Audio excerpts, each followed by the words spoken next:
Vamos lá, pessoal. Primeiramente, bom dia, boa tarde, boa noite a todos que estejam assistindo. Espero que vocês estejam bem. Sou o professor Matheus e começamos aqui as nossas primeiras aulas sobre Java. Então, depois da nossa aula anterior, onde foi aquele tutorial que eu ensinei vocês a instalar o Eclipse, seja no ambiente Windows, seja no ambiente Linux, como instalar o Java, como instalar o Eclipse, como instalar e configurar o Window Builder. Então, agora já estamos prontos aqui para darmos os primeiros passos aí em aprender o Java. Estou aqui no meu computador, estamos rodando uma instalação do Debian, uma distribuição Linux, ambiente gráfico Cinnamon, mas uma das vantagens do Java é que ele é uma linguagem multiplataforma, vocês vão entender isso melhor na aula de hoje. Então, os conceitos que eu explicar aqui no Linux vão funcionar também sem problemas ali no Windows. Pode ser que mude uma coisa ou outra, pode ser que o programa que eu vou utilizar para fazer isso seja diferente do programa que você usa, o editor que eu uso pode ser diferente do editor que você usa, a maneira como eu abro um programa no Linux pode ser diferente de como você abre no Windows, mas a essência da linguagem Java permanece a mesma. Então, na nossa primeira aula hoje, eu quero falar alguns conceitos básicos, então eu quero falar um pouquinho ali da estrutura do que é o Java, o que tem dentro dele, e claro, escrevemos ali o nosso primeiro programa em Java. Vamos lá. Então, já deixei aqui o nosso slide aberto. Uma rápida introdução ali ao Java. Primeiro de tudo, o que é Java? Você já deve ter ouvido falar desse nome várias vezes, mas o que é a definição de Java? Bom, para a informática, o Java é uma palavra ambígua. O que isso quer dizer? É um termo que pode se referir a duas coisas diferentes. Então, posso falar tanto da linguagem de programação quanto a plataforma que faz essa linguagem funcionar. É como no caso do Python, você tem Python a linguagem, onde você programa, e Python as bibliotecas, que fazem o Python executar. Em algumas outras linguagens, são separados, como por exemplo o C Sharp da Microsoft, você tem C Sharp a linguagem, e o .NET Framework, que são as bibliotecas que fazem a linguagem funcionar. No caso do Java, esse é o nome tanto da linguagem quanto da plataforma que permite a execução dos programas feitos na linguagem. Bom, começando pela plataforma do Java. A plataforma do Java é um conjunto de tecnologias que tem a ideia de permitir ao programador escrever o código uma vez e rodar no máximo de plataformas possíveis. É o que os desenvolvedores do Java chamam de Write Once, Run Anywhere. Quer dizer o quê? Você vai pegar seu computador, você vai escrever seu código uma única vez, você vai compilar esse código uma única vez e ele vai executar no máximo de plataformas possíveis. Então, aonde for possível instalar o Java, o seu programa pode ser executado. A plataforma Java ela vai ter três segmentos principais, são eles Java SE, Java EE e o Java ME. O SE vem de Standard Edition, que incorpora a base do Java além das bibliotecas comuns. Então, como é que eu posso dizer? É o Java básico, é aquilo que permite ao Java, a você desenvolver o básico no Java. Então, é o que vai permitir você fazer entrada de dados, fazer saída de dados, processamento de operações aritméticas, leituras de arquivos, ou seja, é o Java voltado para você desenvolver softwares de computador, programas desktop. Temos a versão EE de Enterprise Edition, que além das bibliotecas lá do SE, então vai permitir você também criar aplicações desktop, ele possui recursos voltados para o desenvolvimento de aplicações web, para aplicações empresariais. Então, a essência do Java é a ideia de você criar aplicações do Java para internet, que vão executar ali em um servidor web, como o PHP ou o ASP.NET da Microsoft. E o já antigo e nem mais tão usado assim, Java ME, Micro Edition, que são as bibliotecas voltadas para o desenvolvimento de aplicações embarcadas, ou seja, você criar aplicações ali voltadas a dispositivos embarcados, que é o que a gente chama IoT hoje em dia. Então, dispositivos de baixo consumo de energia e com usos específicos, como um Raspberry Pi ou então um Arduino. Mas, para os nossos fins didáticos aqui, a gente vai começar com o Java SE e futuramente vamos evoluir para o Java EE. Bom, e dentro de cada um daqueles segmentos, seja o Java SE, o Java ME ou o Java EE, teremos quatro componentes básicos, que serão o JRE, o JDK, o JVM e o JavaC. O que é cada um? Quando eu falo instalar o Java na sua máquina, eu posso estar referindo a qualquer um dos dois componentes primeiro, o JRE e o JDK. JRE é o acrônimo de Java Runtime Environment, que são as bibliotecas, são os arquivos compilados para cada sistema operacional. Então, tem uma versão do JRE para o Linux, que eu estou executando aqui, para o Debian, vai ter ele uma versão diferente para o Fedora, vai ter uma versão diferente para o Arch, vai ter uma versão para o Windows, vai ter uma versão para o macOS, vai ter uma versão para o BSD, que são as bibliotecas que vão permitir aos programas Java serem executados. Então, quando você tem um programa pronto, como o programa de imposto de renda da Receita Federal, ou então o BR Modelo para você criar modelos de banco de dados, ou Minecraft lá nas suas primeiras versões, você precisa desse componente para rodar o programa, o JRE, certo? Ambiente de execução Java. Porém, se você está vendo isso aqui, é porque você não quer só usar programas, você quer também aprender a desenvolver. Então, se você quer desenvolver, você precisa do segundo componente, que é o JDK, o Java Development Kit, kit de desenvolvimento do Java, que além de incluir as bibliotecas do JRE, ou seja, o JRE a gente pode dizer ele vem embarcado dentro do JDK, ele traz também as bibliotecas que vão dar acesso às possibilidades das bibliotecas do JRE, é o que vai te permitir a ponte entre você escrever um código e usar o que tiver dentro do JRE. E novamente, também vai ter uma versão específica para cada sistema operacional. Uma aqui para o Debian, que está instalado, uma para o Ubuntu, uma para o Arch, uma para o Fedora, para o Windows, para o macOS, para o BSD e assim sucessivamente.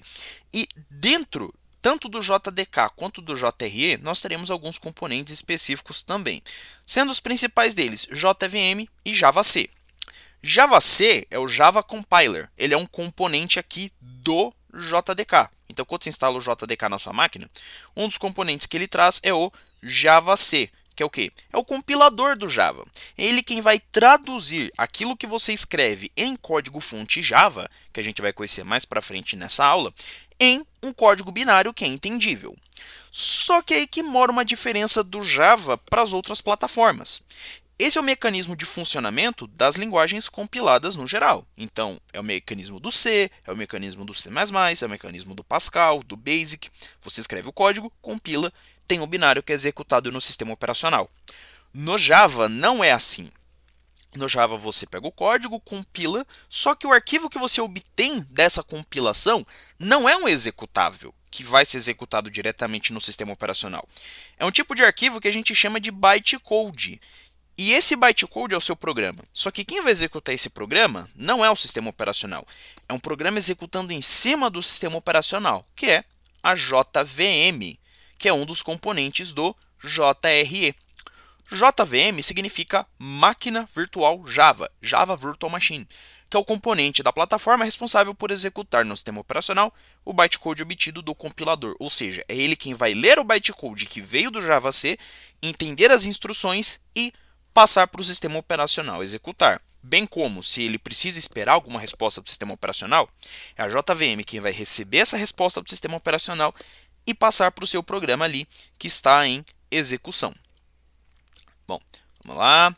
Agora falando da linguagem Java em si. A linguagem Java é uma linguagem de programação, você já esperava por isso, de propósito geral. O que isso quer dizer? Diferente, por exemplo, do COBOL, que era uma linguagem voltada para conexão com banco de dados, para fazer processamento de dados, para gerar relatórios, ou então vamos pensar outra linguagem específica, ou então do Assembly, que é pensado para programação em baixo nível, ou então do Julia, que apesar de teoricamente ser de propósito geral, é muito mais utilizada para processamento de Java, de dados, ou do SQL, que é voltado só para a construção de banco de dados. Java não. Java é pensado para propósito geral. Então isso quer dizer o quê? Ele não tem uma tarefa específica, um problema específico que ele resolve. Ele é pensado para resolver de tudo. Então ele vai fazer de tudo um pouco. Então não vai ser que nem o Kotlin, que foi praticamente todo pensado para criar aplicativos para o Android. O Java consegue fazer isso também, mas não só isso. Ele consegue fazer aplicações web, ele consegue fazer aplicações desktop, ele consegue fazer aplicações para serem rodadas na nuvem. Tem alguns estudos aí, algumas pesquisas para criar inteligência artificial com Java, mas não parece ser muito promissor nisso.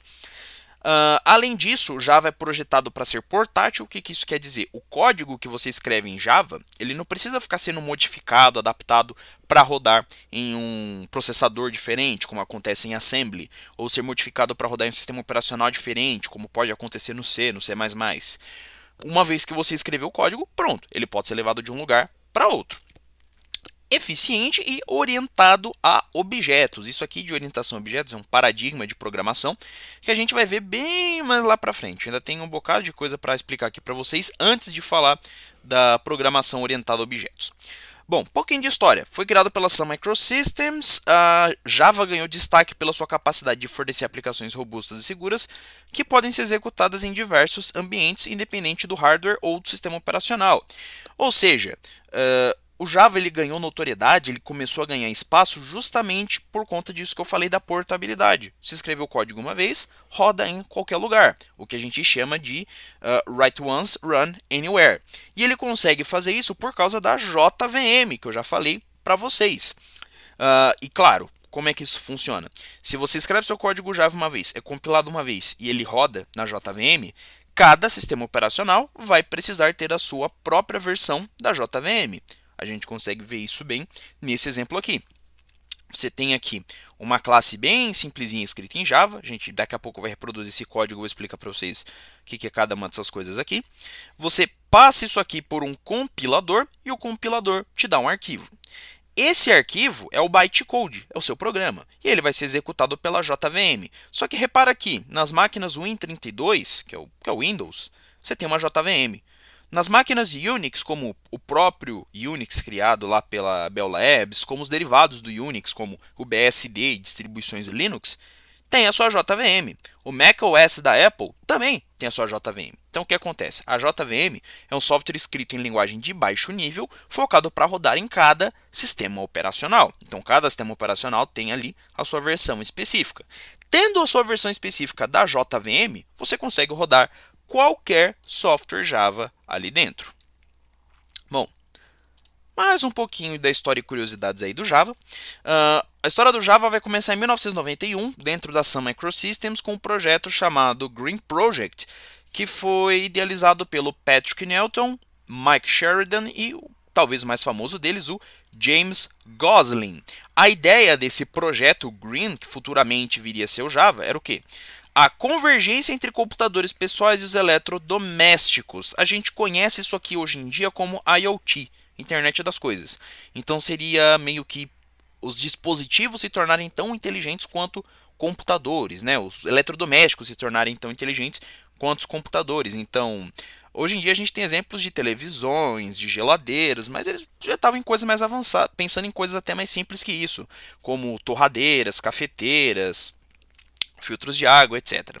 E bom, para provar a viabilidade do projeto, para provar que era uma ideia possível, que valeria a pena investir, lá no verão de 92, o pessoal da Sun Microsystems apresentou um protótipo de produto, um protótipo de uma máquina, que eles chamaram de Star 7, para demonstrar o que eles queriam dizer, certo? Que é a ideia de dispositivos convergerem no futuro. O Star 7, que vocês estão vendo a foto dele aqui, nada mais era que um controle remoto interativo com interface gráfica e tela touchscreen.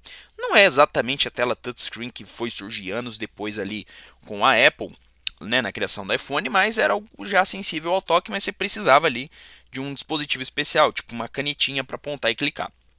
Vocês estão vendo a foto dele aqui, ele era mais como um tablet que executavam softwares que podiam se comunicar com outros dispositivos. E toda a interface gráfica, todos esses applets, todas essas coisas que vocês estão vendo aparecendo aqui, foram criadas com uma linguagem chamada Oak, né? Carvalho em inglês. Mas quando que isso aqui se tornou Java? Olha só.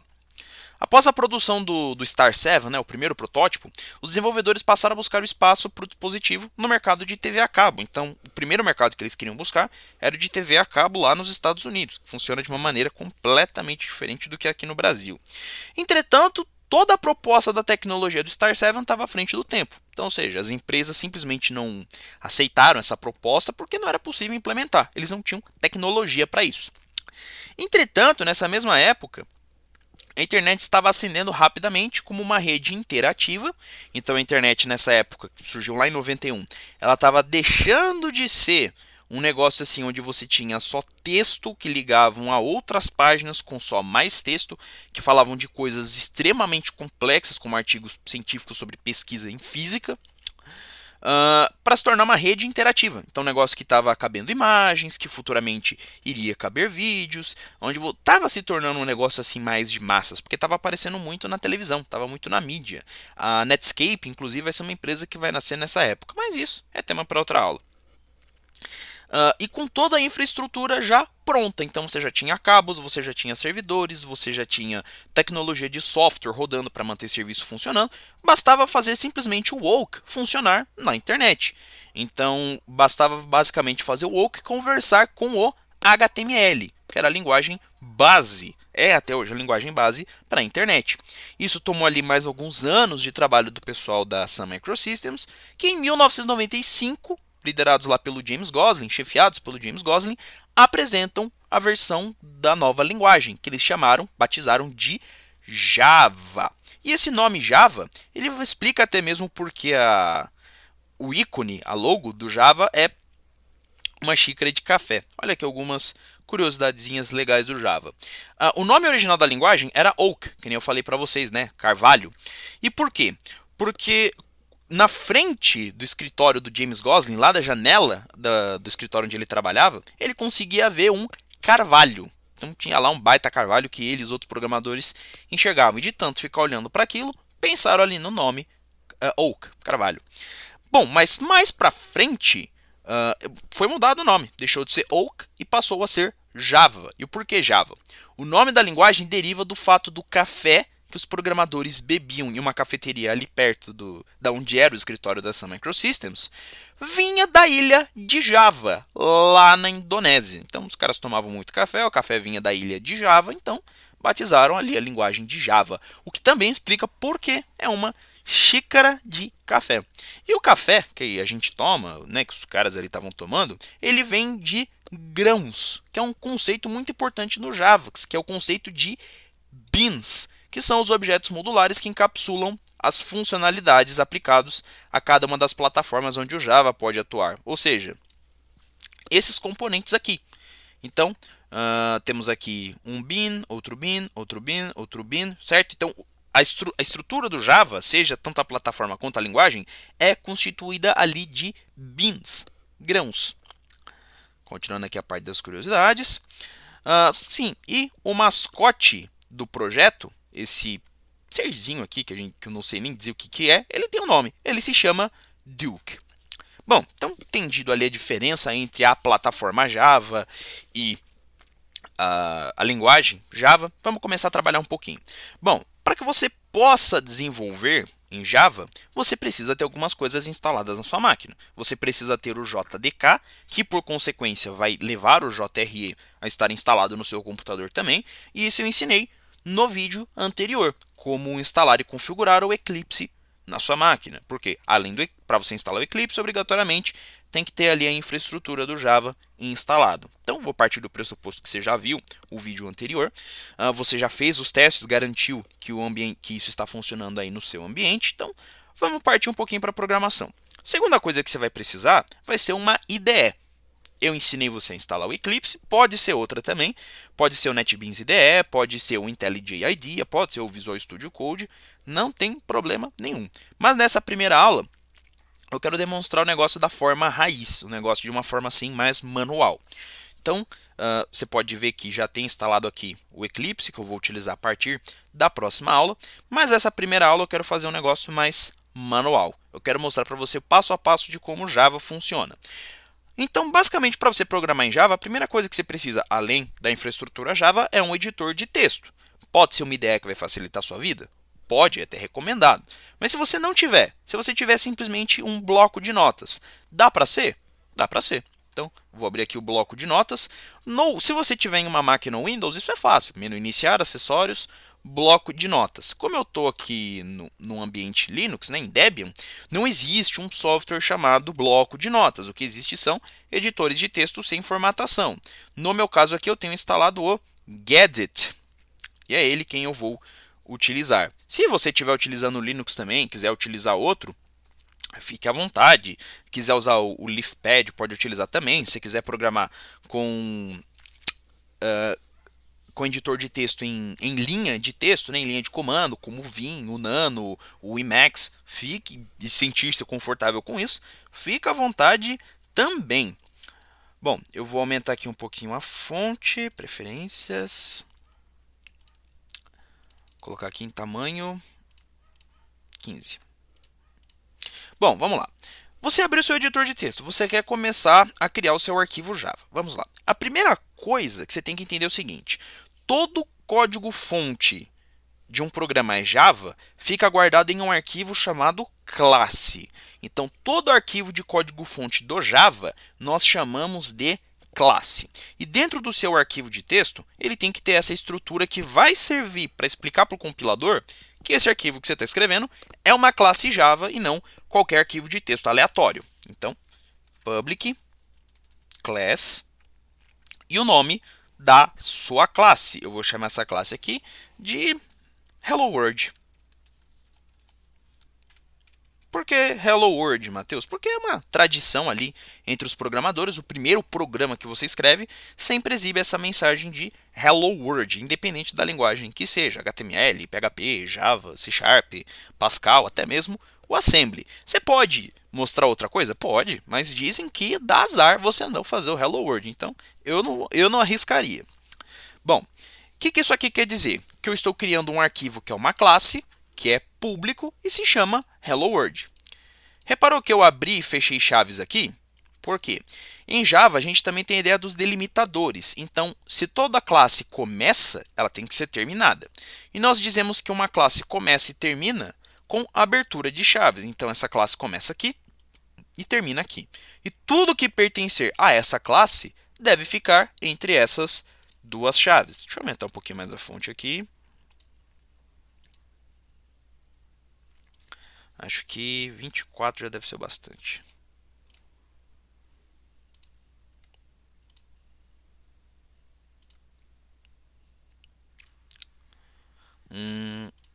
Tá, é aqui que muda. Então, bem melhor. Bom, vamos lá. Então, agora com a minha classe declarada, eu preciso declarar a segunda coisa, que é o quê? O que a gente chama de método main. O que é o método main? Método main é o ponto de partida. O que é um método? Vocês vão entender mais lá para frente, mas basicamente é um bloco de comandos, certo? Então, dentro de um método eu coloco ali as operações que eu quero que o meu programa faça. Só que todo esse bloco ele precisa ser nomeado.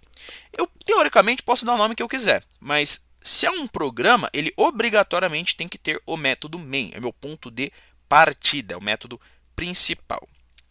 A sintaxe do método main sempre vai ser essa que eu vou colocar aqui agora. De tanto que vocês vão escrever, de tanto que vocês vão ler, vocês vão decorar isso daqui. Então, public static void main, abre parênteses, string, colchetes, args, fecha parênteses, também abrimos chaves, também fechamos chaves. Da mesma forma que eu delimito onde começa e termina uma classe, eu preciso delimitar aonde começa e aonde termina um método. Nesse caso aqui é o método main, mas serviria para outros métodos também. Se você pausou o vídeo agora e copiou isso daqui, uma coisa que eu tenho que falar para você é o seguinte: o Java ele tem uma característica que ele é case sensitive. O que isso quer dizer? Ele diferencia maiúsculo de minúsculo. Então, se você escrever esse public com P maiúsculo, ele vai dar erro. Se você escrever esse string com S minúsculo, ele vai dar erro. Eu vou até deixar errado desse jeito mesmo, só para vocês verem que eu não estou mentindo. Bom, e dentro aqui do método main é onde eu coloco o que eu quero que o meu programa faça, certo? Bom, no caso eu quero que ele escreva a mensagem de Olá Mundo, Hello World na tela. Escrever alguma coisa na tela vai variar de linguagem para linguagem. No Java é assim: system.out.println.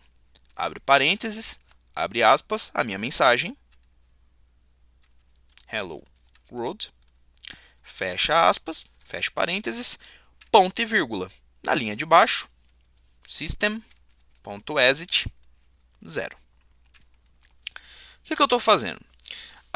O Java, como eu disse para vocês, ele é multiplataforma. Então, ele não está se preocupando se ele está executando em um computador, se ele está executando em um celular, se ele está executando em um smartwatch. Por quê? Porque não é uma linguagem focada na plataforma, no dispositivo. É uma linguagem de âmbito geral. Então, ela se preocupa com o sistema onde ela está executando, se é um sistema computacional. Então, se tem tela, dispositivo de áudio e um processador, tem memória, é um sistema computacional. Se é um sistema computacional, ele vai ter duas possibilidades. Ou você está inputando dados, que é a entrada, ou você está visualizando dados, que é a saída. Ou os dados entram, in, ou os dados saem, out.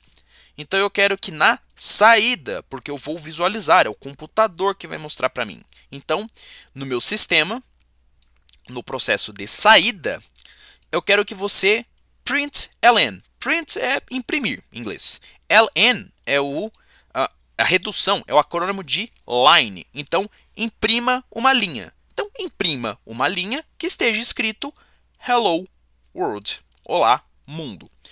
Ponto e vírgula. Pessoal, se a linha que você está desenvolvendo não é uma classe, que nem está aqui, não é um método, que nem está aqui, porque essas linhas vão terminar em chaves, tem que terminar em ponto e vírgula, sempre. Então, pelo amor que você tem à sua sanidade mental, não esqueça do ponto e vírgula. Então, essa linha aqui vai ser responsável por exibir a mensagem Hello World na tela. Essa linha aqui é responsável por dizer à máquina virtual Java, ó, o programa encerrou, não precisa mais alocar memória, pode liberar o que você alocou para esse programa. Bom, dito isso, o nosso programa já está aqui escrito, agora eu preciso salvar esse arquivo. Lembra que eu falei que todo arquivo de código-fonte do Java é uma classe? Então, esse arquivo que eu vou salvar, ele precisa ter esse mesmo nome que eu declarei aqui dentro. Ok? Então, vou até selecionar aqui, botão direito copiar, para garantir que eu não vou errar. Salvar. Eu vou salvar isso aqui na pasta da área de trabalho, não, melhor, vou vir aqui em documentos. Vou criar uma nova pasta que eu vou chamar de Java. E dentro da minha pasta Java, eu vou dar o nome para o arquivo de helloworld.java. Eu vou colocar aqui de todos os arquivos de texto para todos os arquivos. Assim ele vai salvar exatamente com a extensão que eu coloquei aqui e não com a extensão txt. No Windows vai ser a mesma coisa, você vai trocar de arquivo de texto para todos os arquivos.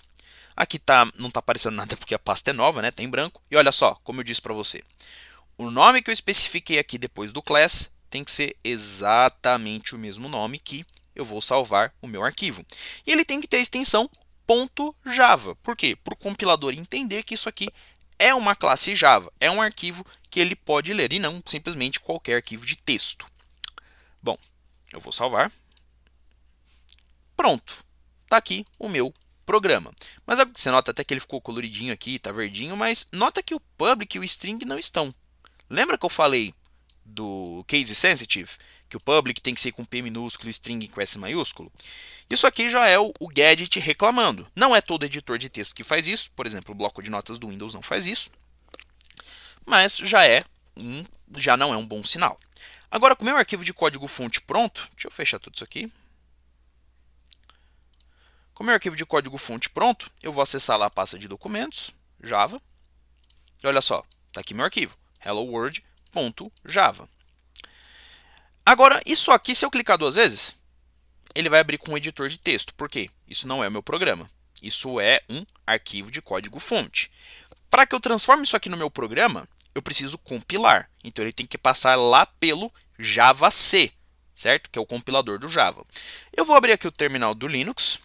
Se você tiver no Windows, você pode fazer tanto pelo PowerShell quanto pelo prompt de comando. É você abrir aqui o que seria o menu iniciar do Windows e digitar cmd, ou então prompt de comando, ou então PowerShell.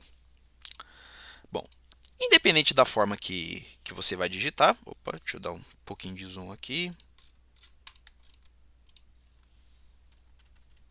Aí, bem melhor. Bom, Conhecendo a estrutura do Linux, aqui eu estou na pasta raiz do meu usuário. Vocês estão vendo aqui todas as pastas que pertencem ao meu usuário, CDS Mateus. Eu salvei o código-fonte aqui na pasta Documentos. Então, vou entrar na pasta Documentos. Comando ls para ver o que tem aqui dentro. Se você tiver no Windows, no PowerShell, o comando ls funciona. Se você tiver no prompt de comando, é o comando dir. Deixa eu limpar isso aqui. E olha só, eu tenho aqui a minha pasta Java. Tá vendo que não tem nenhuma extensão? Porque é uma pasta. Então, cd Java. Esse código é esse aqui, cd é o nome da pasta, funciona em qualquer sistema operacional. No Windows também. Opa. E olha só, tá aqui o nosso arquivo, helloworld.java.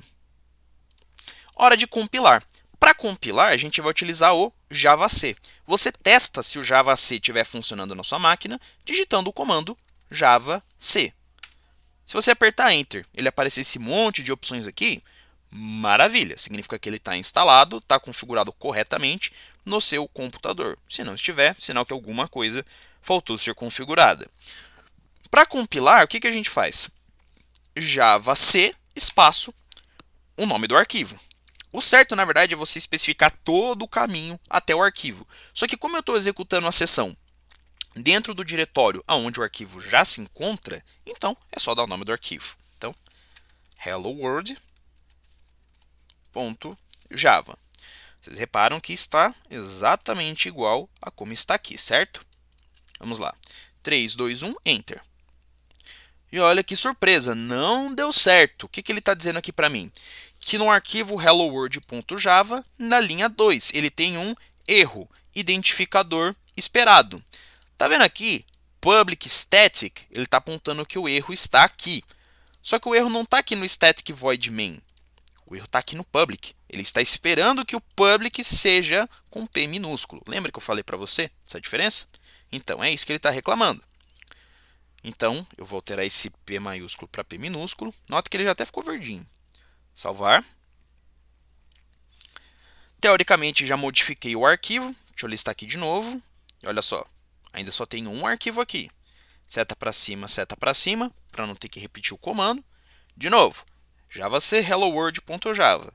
3, 2, 1 e... outro erro. O que ele está falando? Não pode encontrar o símbolo. Ele está dizendo o seguinte, usuário, programador, eu não sei o que é string. Você está passando esse string aqui para mim, eu não sei o que é. Por quê? String tem que ser escrito com S maiúsculo. É isso que ele está reclamando. Ele só entende o que é o string com S maiúsculo, com S minúsculo. Ele não tem ideia do que isso seja. Então, de novo, javac helloworld.java, 3, 2, 1 e... olha só. Agora não temos mais erro nenhum. Ele não apareceu nada. Será isso um bom sinal? Vejamos. Vou digitar aqui ls para listar os arquivos de novo. E olha só. Eu tenho helloworld.java, que é esse arquivo que está aberto aqui. Mas eu tenho helloworld.class. Se eu vim aqui na interface gráfica, está aparecendo helloworld.class. Isso aqui, pessoal, já é o nosso programa. Só que se eu clicar duas vezes, ele não roda. Olha só, tipo de arquivo desconhecido. Se você fizer isso aí no Windows, ele provavelmente vai perguntar com qual programa você quer abrir. Por quê? Isso aqui não é nem um executável, que o Linux entenderia o que é, que o Windows entenderia o que é, que o macOS entenderia o que é, mas também já não é mais um código-fonte. Porque olha só o que vai acontecer se eu tentar abrir isso aqui com algum editor de texto. Tentar abrir com o próprio Gadget, que já está aberto aqui. Olha só. Ele dá até a mensagem de erro aqui, ó, que ele não pode dizer o que é porque não está utilizando caracteres inválidos. Ó. A mesma coisa se eu tentar fazer isso aqui dentro do terminal. Se eu quiser ver o que tem dentro desse arquivo, cat hello world.class.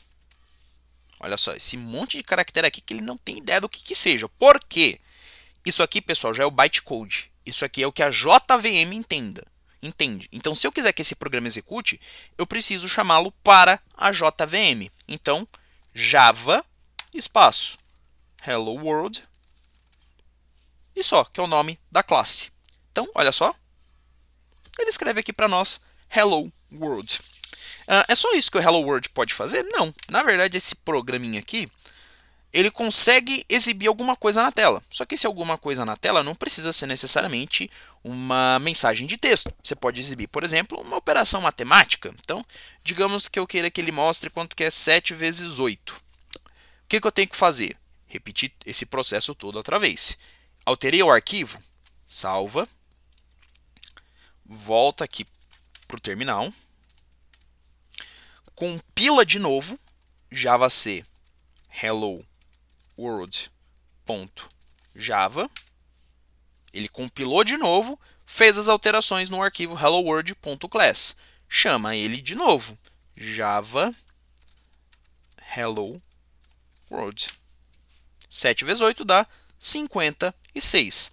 Se eu quiser que ele mostre uma expressão booleana, né, verdadeiro ou falso, então, por exemplo, 7 vezes 8 é maior do que 8 vezes 8. Salvo. E olha o que acontece se eu executar de novo sem compilar. Ele mostra o 56. Por quê? Eu alterei esse arquivo, o helloworld.java, não esse. Então, cada vez que eu fizer uma alteração na minha classe, eu preciso compilar de novo para que ele salve as alterações que eu fiz e gere um programa com uma nova saída. Então, de novo, javac helloworld.java, compilou de novo, sem problema nenhum, Java Hello World. E olha só, ele mostra que é falso. 7 vezes 8 não é maior do que 8 vezes 8. Ok, pessoal? Bom, por hoje é só. Espero que vocês tenham gostado. Na próxima aula a gente já começa... Vou repetir um pouquinho disso aqui também. A gente começa já a dar os primeiros passos com Java. Então, falar de saída, falar de entrada de dados. Só que agora já utilizando o Eclipse, ok? Espero que vocês tenham gostado. Fiquem todos com Deus. Um abraço e até a próxima.